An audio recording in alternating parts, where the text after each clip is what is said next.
Hello and अस्सलाम वालेकुम everyone. I hope आप सब लोग ठीक होंगे। तो क्यों ना जैसी रेसिपी ट्राई की जाए जिसमें कम घी और ऑयल यूज़ करेगी, हम उसे क्रिस्पी और फ्लेकी बनाए। हम नॉर्मली पफ पेस्ट्री बनाते हैं, उसमें बहुत ज़्यादा घी यूज़ होता है। तो चलिए इस रेसिपी को कम घी में बनाते हैं और इसका रिजल्ट देखते हैं। तो चलिए बनाना स्टार्ट करते हैं। तो सबसे पहले डो बनाएंगे, इसके लिए हमें चाहिए 200 ml पानी। अब इसमें ऐड करेंगे 1 टीस्पून नमक। नमक को पानी में अच्छी तरह मिक्स कर लेते हैं। अब इसमें ऐड करते हैं 250 ग्राम यानी 1 कप मैदा। थोड़ा थोड़ा मैदा पानी में ऐड करके मिक्स करते रहेंगे। देखिए सारा मैदा कंबाइन हो गया है। अब हम हाथ की हेल्प से नरम सी डो बना लेते हैं। डो हमने नरम ही तैयार करनी है। चलिए देखें डो तैयार होगी। अब इसे 15 मिनट के लिए रेस्ट के लिए रखते हैं। 15 मिनट के बाद डो सेट हो गई है। तब खुश्क आटा डाल के हम डो को इतना मसलेंगे, इतना स्ट्रेच करना है कि इसकी स्टिकनेस खत्म हो जाए और स्मूथ सी डो तैयार हो जाए। देखिए एक स्मूथ सी डो तैयार हो गई है। थोड़ा सा खुश्क आटा छिड़केंगे। अब डो की कटिंग कर लेते हैं। तो मैंने इसे कट करके एक ही साइज के 8 पेड़े तैयार किए हैं। अब एक डिश में ऐड करेंगे 50 ml देसी घी। हम वेजिटेबल घी यूज़ कर सकते हैं, आज इसे बगैर मार्जरीन के बनाएंगे। साथ में ऐड करेंगे 50 ml ऑलिव ऑयल। आप कुकिंग ऑयल भी यूज़ कर सकते हैं। अब हम एक पेड़ा लेके उसे खुश्क आटे में लगा के थोड़ा सा बड़ा कर लेते हैं।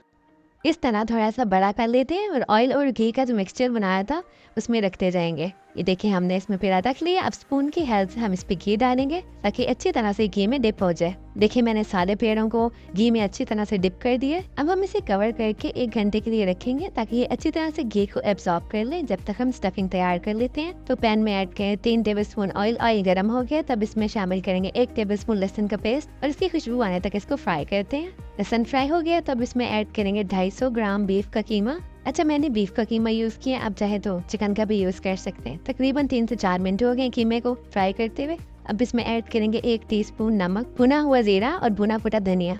सारी चीज़ें 1 टीस्पून है। अब इसको मिक्स कर लेंगे। साथ में ऐड करेंगे 1 टीस्पून कुटी हुई लाल मिर्च। मसाले डाल के 2 से 3 मिनट के लिए फ्राई करेंगे। अब इसमें डालेंगे 2 टेबलस्पून पानी ताकि मसाले जले ना। अब इसमें शामिल करते हैं 1 बड़ी साइज का कटा हुआ प्याज और प्याज को 2 से 3 मिनट के लिए फ्राई करने के बाद इसे कवर कर देंगे तकरीबन 5 मिनट के लिए ताकि थोड़ा सा सॉफ्ट हो जाए। 5 मिनट के बाद चेक किए, देखें प्याज सॉफ्ट हो गई है।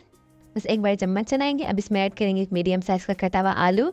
1-2 मिनट के लिए फ्राई करने के बाद इसमें ऐड करेंगे आधा कप पानी। पानी हमने इसलिए ऐड किया ताकि आलू अच्छी तरह गल जाए।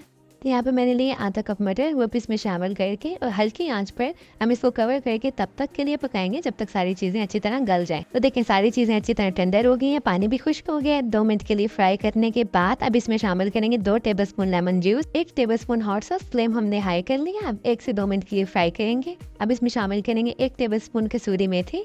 मेथी की बहुत अच्छी खुशबू आ रही है। फ्लेम हमने बंद कर दी है। देखिए ऑयल सेपरेट हो गया तो स्टफिंग हमारी तैयार है। अब इसमें शामिल करते हैं 1 चेडर चीज स्लाइस और इसे मिक्स करके स्टफिंग को ठंडा होने के लिए रख देते हैं। So coming back to the dough, 1 घंटा हो गया है। देखिए इन्होंने ऑयल को अच्छी तरह एब्सॉर्ब कर लिया है और ये कितनी सॉफ्ट हो गई हैं। इन्हें अब एक पेड़ा लेते हैं, उसे फिंगर की हेल्प से फैलाना स्टार्ट करते हैं। देखिए हमने इसे फैला के पेड़ा कर लिया। तो अब हमने इसको स्ट्रेच करना है।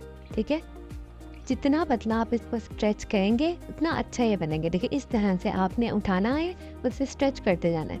ये ऑयल की वजह से इतनी फ्लेक्सिबल होंगे कि आप इसे उठाते जाएंगे तो ये इजीली स्ट्रेच हो जाएंगे।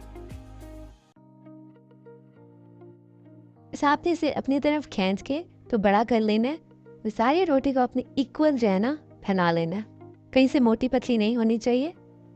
जितना बारीक आप इसको फैला सकते हैं आप फैला लें।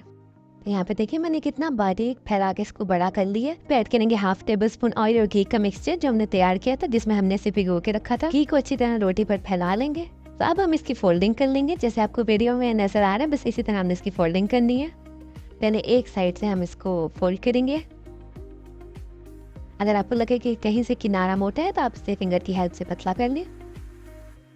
अब सेकेंड साइड को उठाकर हम इस तरह से रखेंगे। चने में इसे फोल्ड कर लिया। अब एक साइड को उठा के दूसरी साइड के ऊपर रख देंगे। इस तरह से चने हमने इसे रख लिया। अब फिंगर की हेल्प से इसको इक्वल कर लेंगे, कहीं से मोटा नहीं होना चाहिए। हमने इसे बिल्कुल बराबर करना है। स्टफिंग हमारी ठंडी हो गई है। अब इस पे ऐड करेंगे 1 टेबलस्पून स्टफिंग। चलिए अब इसे फोल्ड कर लेते हैं, जैसे आपको वीडियो में नजर आ रहा है। बस इसी तरह से आपने इसको फोल्ड करते जाना है।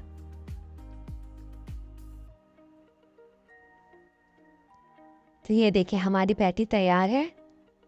कितने आराम से ये बन गई है। बस इसे बेकिंग ट्रे में रखते जाएंगे।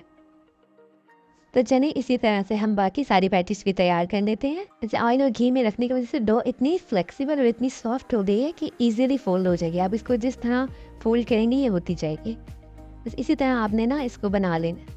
और जो हम पफ पेस्ट्री बनाते हैं गाइस उससे तो ये बहुत अच्छी है, इसमें ऑयल और घी भी कम इस्तेमाल होता है। तो चलिए अब लास्ट भी बना लेते हैं। और देखिए ट्रे में अभी भी ऑयल और घी पा के हमने इसे डिप भी करके रखा है, बीच में भी यूज़ किया है, फिर भी इतना हमारा ऑयल बच गया है। अच्छा गाइस जब हम इसे स्ट्रेच करें देखिए कितनी फ्लेक्सिबल है। ये फ्लेक्सिबल इसीलिए है कि हमने इसकी नरम डो गूंदी है। अगर डो नरम नहीं होगी तो ये इतनी स्ट्रेचेबल नहीं बनेगी और बेक होने के बाद क्रंची भी नहीं होगी। एनीवेज गाइस मैं आपको पफ पेस्ट्री के बारे में बता रही थी, जो हम मार्केट से लाकर जो पफ या शॉर्टनिंग या घी की जो हम घर पर बना के यूज़ करते हैं उससे कहीं बेहतर हम इसको घर पे बना सकते हैं। आपने देखा है कि इसमें ऑयल और घी भी कम इस्तेमाल हुए और हमने इसको बगैर पफ के जो है ना तैयार किया। इसका रिजल्ट मैं आपको एंड पे दिखाऊंगी जब हम इसे देख करेंगे।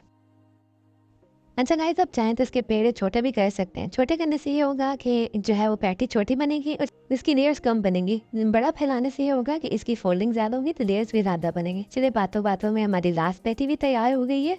तो अब एग वॉश लेते हैं, अंडा बीट करके और ब्रश की हेल्प से इस पर अंडा लगा लेते हैं। एग वॉश हो गया, so it's baking time guys. अच्छा अब हमने अवन को ना प्री हीट नहीं करना।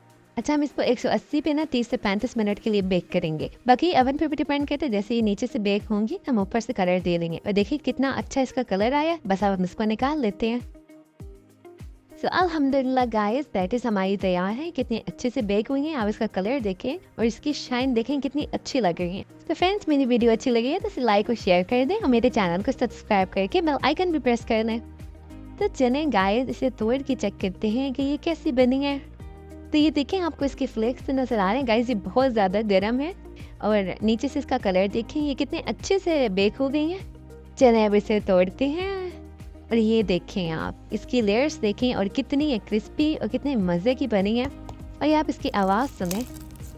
सो गाइस आप इसे ज़रूर ट्राई करें। तो दूसरी पेस्ट्री हम बनाते हैं ना उसे तो 3 दफ़ा रोल करना पड़ता है, ये उसे थोड़ा बनाना आसान भी है। स्टफिंग भी आप अपनी मर्जी की बना सकते हैं। तो गाइस अगर आपके मुंह में पानी आ रहा है ना तो जाएं इसे आज इफ्तार में ट्राई करें और गर्मा गर्म इंजॉय करें। वीडियो अच्छी लगी है तो मुझे कमेंट में बताइएगा। अपना ख्याल रखिए। नेक्स्ट वीडियो तक के लिए अल्लाह हाफिज़, बाय बाय।